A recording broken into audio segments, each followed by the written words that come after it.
या कुंदेन्दु तुषार हार धवला, या शुभ्रवस्थावृता, या वीणा वरदंड मंडित करा, या श्वेत पद्मासना, या ब्रह्मा अच्युत शंकर प्रभृतिर्देवैः सदा वंदिता, सा मां पातु देवी सरस्वती निःशेष जाड्या अपहा।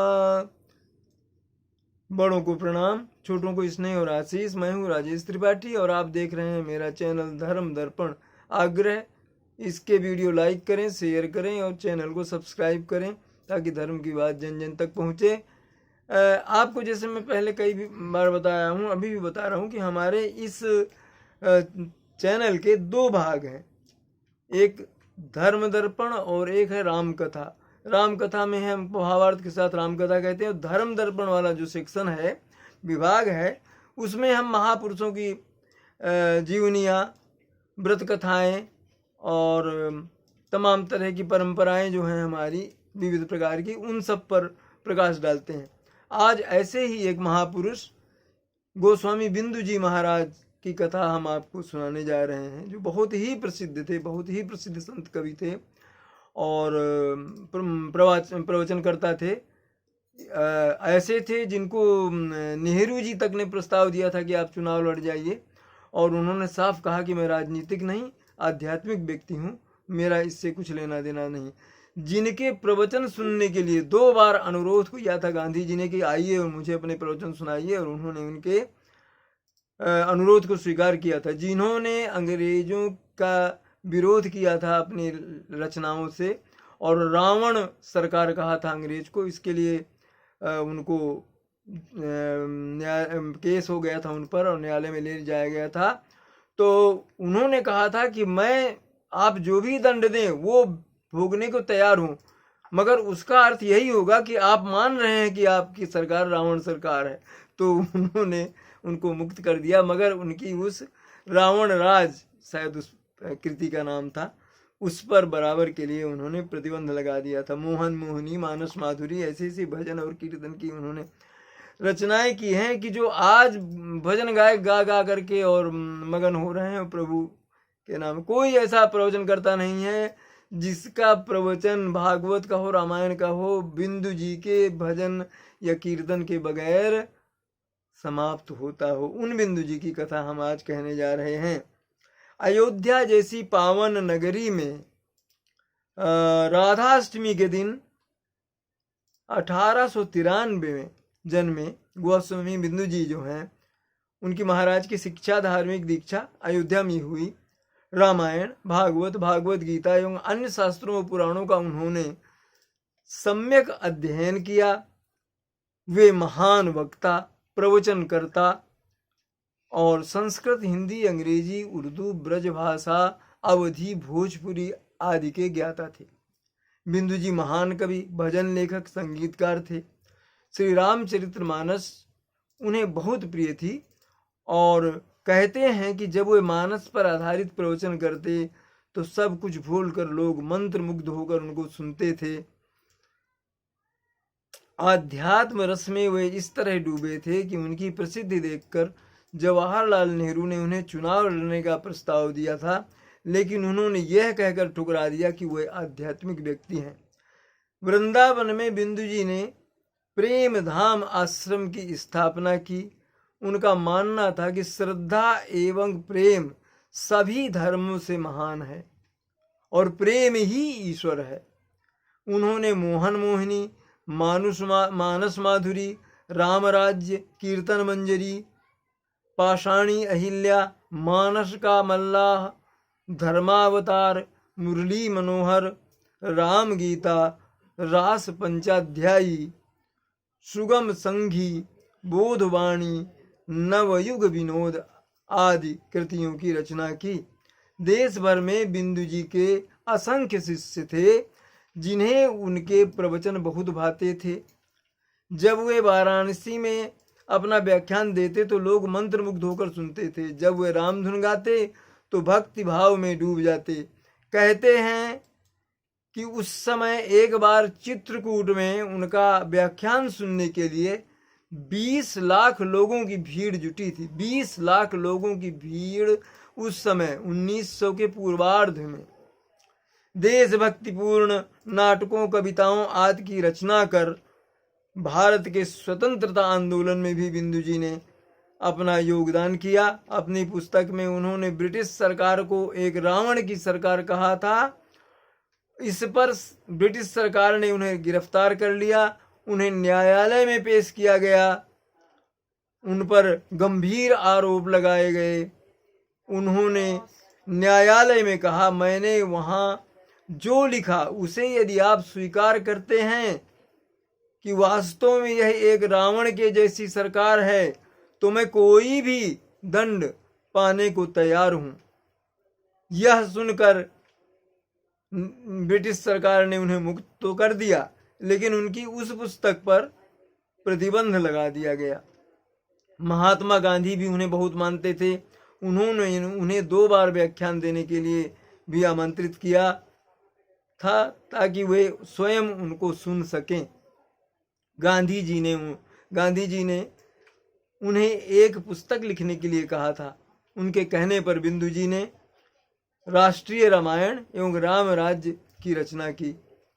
राजनीति में बिंदु जी की कोई रुचि नहीं थी। भारत के प्रथम प्रधानमंत्री जवाहरलाल नेहरू ने उन्हें चुनाव लड़ने के लिए आमंत्रित किया था, क्योंकि उन्हें पता था कि वे बहुत प्रसिद्ध हैं, लोग उन्हें पसंद करते हैं।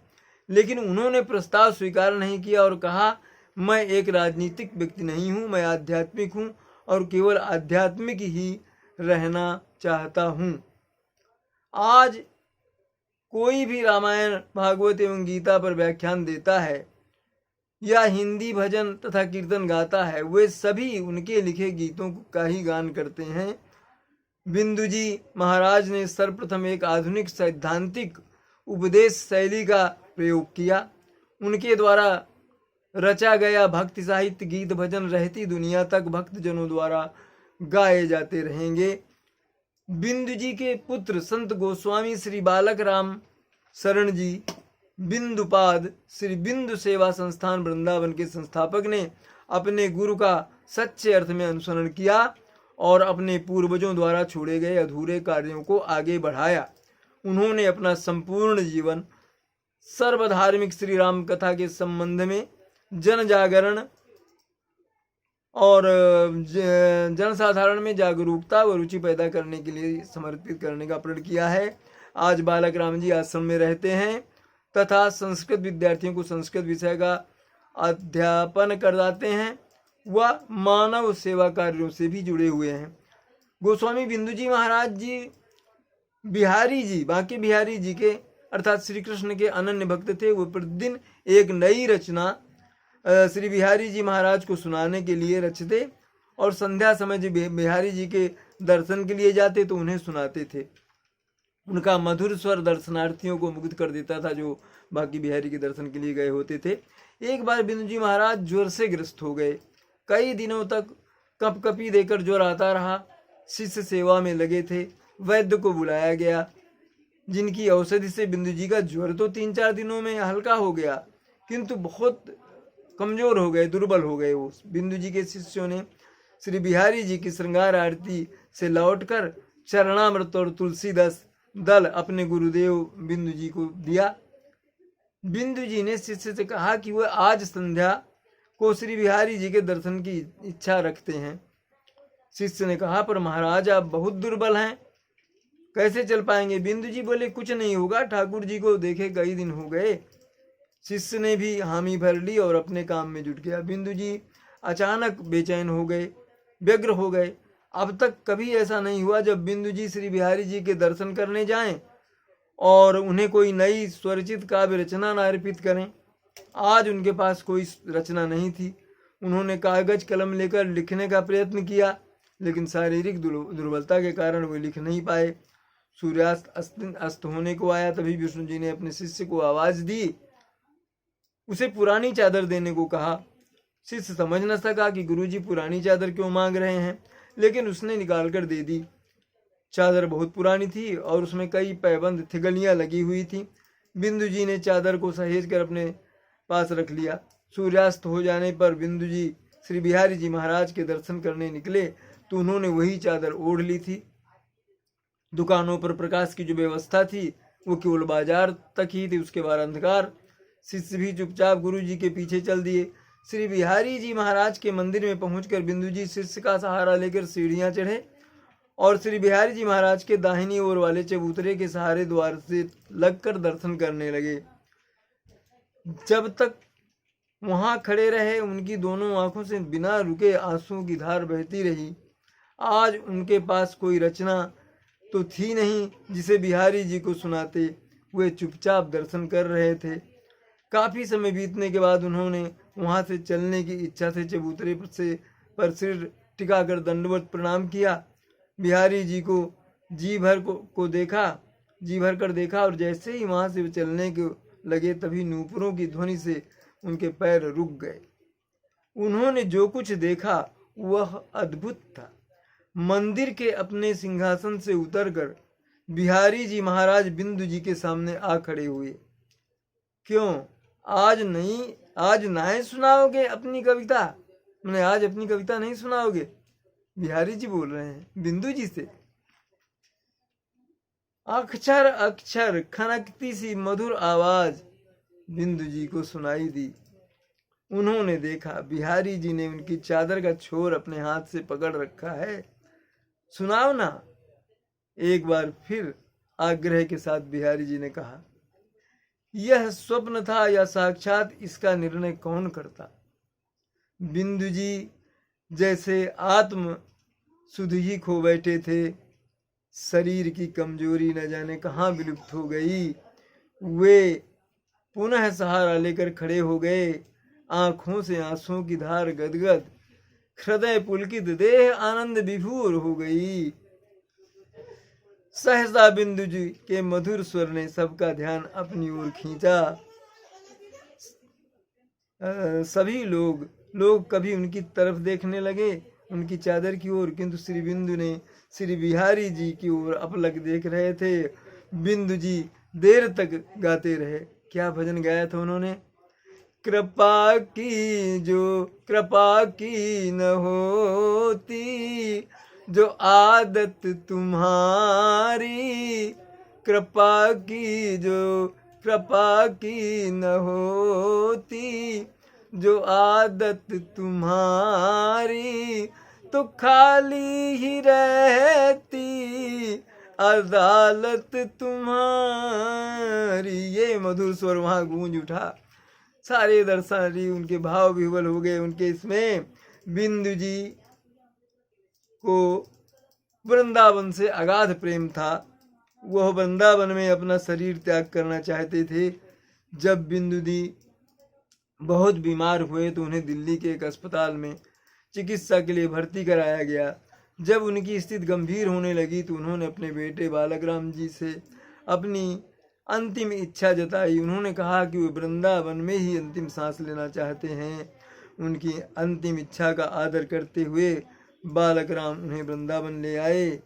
1 दिसंबर 1964 को इस महान प्रतिभा ने, इस महापुरुष ने, इस प्रभु भक्त ने वृंदावन के अपने प्रेम आश्रम में ही अंतिम सांस ली और उनके साथ ही एक महान प्रतिभा, एक महान प्रभु भक्त, एक महान कवि, महान प्रवचनकर्ता का अंत हो गया।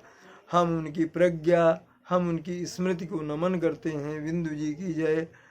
उनकी रचनाओं का जब तक इस धराधाम पर अस्तित्व है, बिंदु जी अमर हैं, बिंदु जी अमर हैं। बिंदु जी जैसे महापुरुष शरीर से भले ही धरा से चले जाएं, अपनी प्रतिभा, अपने कार्यों से वो इस धराधाम में सर्वदा रहते हैं और जन जन तक उनकी रचनाएं, उनके भजन जो हैं वो नए भाव भक्ति के जगाते रहते हैं। जय हो बिंदु जी की जय। जय श्री राम।